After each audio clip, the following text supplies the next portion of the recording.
हाय दोस्तों, hi everyone. आप सभी को नमस्ते, प्रणाम।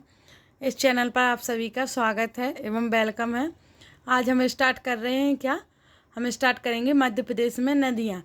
मध्य प्रदेश में नदियों के एमसीक्यू लगाएंगे, जिसमें से पूरी थ्योरी वाइज उसको समझाएंगे एमसीक्यूज को कि किस प्रकार से वो कैसे आया और क्या है वो कब है। ठीक है, तो हम लगाएंगे कितने 14 एमसीक्यूज लगाएंगे आज, उसके सारे डिटेल्स में समझेंगे। चलो स्टार्ट करते हैं। फर्स्ट, मध्य प्रदेश के किस वाटरफॉल, और ये एमपीपीएससी के लिए मोस्ट इम्पोर्टेंट एमपीजी के है, ठीक है, फ्री 2023 के लिए। ठीक है, मध्य प्रदेश के किस वाटरफॉल जल प्रताप को श्रेष्ठ हॉलीडे अवार्ड 2017 से नवाजा गया है? मध्य प्रदेश के किस वाटरफॉल जल प्रताप को श्रेष्ठ हॉलीडे अवार्ड 2017 से नवाजा गया? ठीक है, तो मध्य प्रदेश के, पहले हम पूरी डिटेल्स पढ़ते हैं तो ऑप्शन आपको वैसे भी समझ जाएगा क्या है। तो मध्य प्रदेश के प्रसिद्ध पर्यटन स्थल खजुराहो तथा पन्ना राष्ट्रीय उद्यान के निकट केन नदी पर स्थित रने वाटरफॉल जलप्रपात को मई 2017 में देश के पसंदीदा वाटरफॉल के श्रेष्ठ हॉलीडे राज्य पर्यटन विकास निगम को यह अवार्ड देश के जाने माने ट्रेवल एवं इंफॉर्मेशन पोर्टल हॉलीडे IIIQ द्वारा दिया गया था। तो बताओ किसको दिया गया था? चलो आप ही बताओगे, आप ही बता सकते हो कि किसके द्वारा 2017 में नवाजा गया। बताओ। कपिलधारा जलप्रपात, धुआंधार जलप्रपात, चचाई जलप्रपात, फिर आगे चचाई जलप्रपात, स्नेह जलप्रपात, धुआंधार प्रताप, कौन सा है? तो हमारा है स्नेह जलप्रपात। स्नेह जलप्रपात को वाटरफॉल जलप्रपात को श्रेष्ठ हॉलीडे अवार्ड 2017 से नवाजा गया था। कौन सा? स्नेह जलप्रपात। ठीक है, तो हमारा होगा क्या? फिर आगे है मध्य प्रदेश की नदियों की प्रकृति किस प्रकार की है? मध्य प्रदेश की नदियों की प्रकृति किस प्रकार की है? मध्य प्रदेश की नदियों की प्रकृति वर्षा पर्यंत नहीं, प्रायद्वीपीय नहीं, उपरोक्त में से कोई नहीं, द्वीपीय नहीं, प्रायद्वीपीय हो सकती है। चलो अब हम स्टार्ट करते हैं, पहले थ्योरी पढ़ते हैं फिर समझेंगे। तो मध्य प्रदेश की नदियों की प्रकृति प्रायद्वीपीय प्रकार की है, क्योंकि प्रायद्वीपीय का अर्थ होता है वर्षा आधारित होना, और मध्य प्रदेश में प्रभावित होने वाली नदियों वर्षा पर आधारित है। तो हमारी कौन सी है? प्रायद्वीपीय होती है। चलो, प्रायद्वीपीय प्रकार की नदियों की प्रकृति है हमारी। मध्य प्रदेश में देश की कितनी नदियां बहती हैं? मध्य प्रदेश में देश की कितनी नदियां बहती हैं? मध्य प्रदेश में की अर्थव्यवस्था में नदियों का महत्वपूर्ण स्थान है, क्योंकि नदियों सिंचाई के साथ ही जल विद्युत के निर्माण में उपयोगी है, और इस मामले में राज्य संपन्न है, क्योंकि मध्य प्रदेश में देश की सर्वाधिक नदियां प्रभावित होती हैं। मध्य प्रदेश में देश की सर्वाधिक नदियां प्रभावित होती हैं, तो मध्य प्रदेश में कितनी नदियां बहती हैं? तो इसका आंसर तो सर्वाधिक ही होगा कि सर्वाधिक बहती हैं। चलो, मध्य प्रदेश की किस नदी का नाम नमादोस भी है? मध्य प्रदेश की किस नदी का नाम नमादोस भी है? तो हमारी ताप्ती नहीं, गाढ़ नहीं, क्षिप्रा नहीं, हम नमादोस नाम है हमारी नर्मदा नदी का। मध्य प्रदेश की नर्मदा नदी के अन्य कई नाम हैं। रामायण से इसे रेवा कहा गया है। भूगोलविद टॉलमी ने इसे नमोदोस कहा है। हाँ, ये भी पेपर में आ सकता है कि नमोदोस किसने कहा है? तो भूगोलविद टॉलमी ने कहा है नमोदोस, जबकि अन्य नामों में मेकल सुता तथा रमा देवी भी शामिल है। बहुत प्रकार के नाम है हमारी नर्मदा जी का। नमादोस भी भूगोल के टॉलमी ने कहा है क्या? नमादोस नर्मदा जी को। ठीक है, नर्मदा नदी मध्य प्रदेश में कितने किलोमीटर में बहती है? हमारी नर्मदा नदी मध्य प्रदेश में कितने किलोमीटर में बहती है? तो हमारी नर्मदा नदी 777 किलोमीटर में बहती है।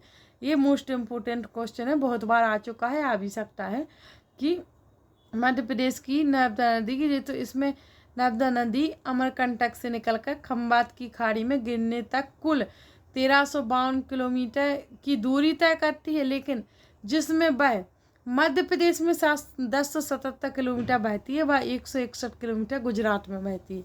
इस प्रकार से ये 1312 किलोमीटर हो जाती है, जो कि मध्य प्रदेश में तो बहती है 1077 एवं पूरे में बहती है 712। तो इस प्रकार से हमारी हो जाती है 777 किलोमीटर। नर्मदा नदी का अपवाह क्षेत्र है। नर्मदा नदी का अपवाह क्षेत्र कौन सा है, कितना है? नर्मदा नदी का कुल अपवाह क्षेत्र 93,180 वर्ग किलोमीटर है तथा इस प्रकार नदी का कुल क्षेत्र मध्य प्रदेश में कितना 89.8%, महाराष्ट्र में 2.7%, गुजरात में 8.5% है गुजरात में। ठीक है, महाराष्ट्र में कम है। तो हमारा कौन सा, हमारा कितना होगा, हमारा हुआ 93,180 वर्ग किलोमीटर आंसर होगा हमारा इसका। नर्मदा नदी का अपवाह क्षेत्र कितना है? 93,180 किलोमीटर वर्ग किलोमीटर। ठीक है, निम्नलिखित में से कौन कौन सा जल प्रताप नर्मदा नदी बनाती है? निम्नलिखित में से कौन कौन सा जल प्रताप नर्मदा नदी बनाती है? तो नर्मदा नदी अपने उद्गम से दूर कुछ दूरी पर कपिल धारा तथा दुर्ग धारा जलप्रताप जबलपुर के निकट, धुआंधार जलप्रताप महेश्वर के पास, सहस्त्र धारा जलप्रताप तथा हांडिया से बाहिवार के गरीब मंधार तथा दर्जी जल प्रताप का निर्माण करती है। तो हमारा है उपयुक्त सभी। मंदार जल प्रताप भी ना बनाती है, कपिल धारा भी, दुर्ग धारा भी। तो हमारा आंसर आएगा उपयुक्त सभी जल प्रताप बनाती है हमारी नर्मदा नदी। तो इस प्रकार से आगे का क्वेश्चन है, नर्मदा की कुल कितनी सहायक नदियां हैं?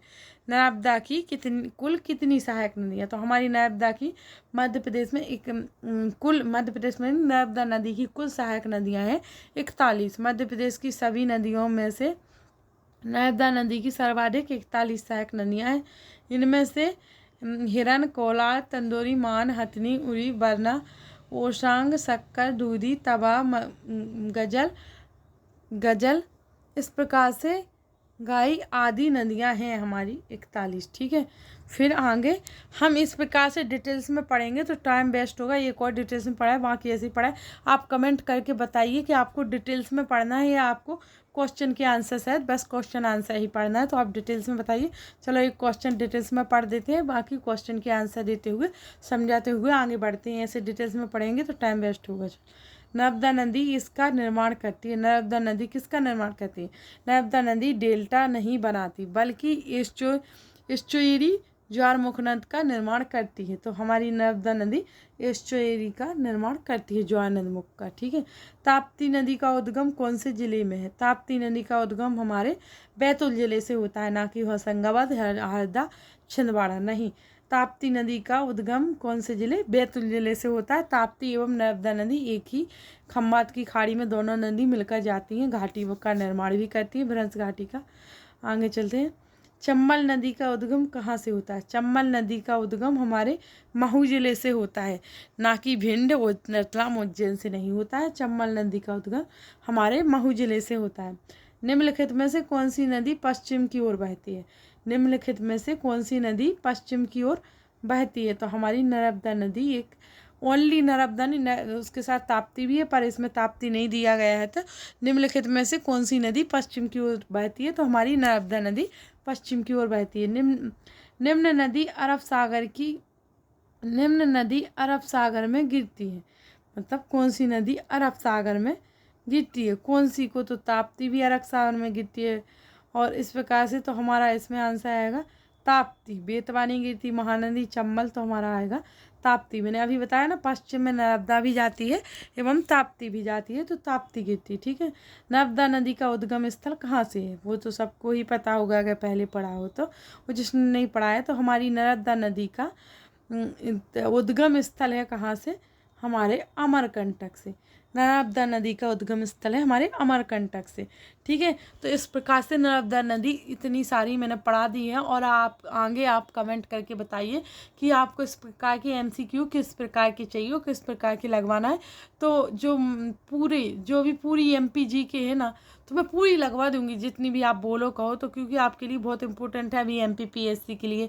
ऐसे ही इसी प्रकार के ये सब आए हुए हैं, ये सब आए हुए क्वेश्चन हैं, तो आपको आए हुए क्वेश्चन ये लगाओगे सभी MCQ, तभी तो आपके लिए बहुत इंपॉर्टेंट है। तो MCQ लगाने के लिए आप कमेंट करके बता सकते हो, तो मैं इस प्रकार के MCQ लगवा सकती हूँ आप सभी को। बहुत मोस्ट इम्पोर्टेंट MCQ है आपकी MPPSC प्री के लिए अभी फ़िलहाल, और थ्योरी वाइज पढ़ा रही हूँ जिससे और समझ आ रहा है। थैंक यू दोस्तों, इस प्रकार से आप सभी मेरी क्लास को देख रहे हैं। Thank you so much.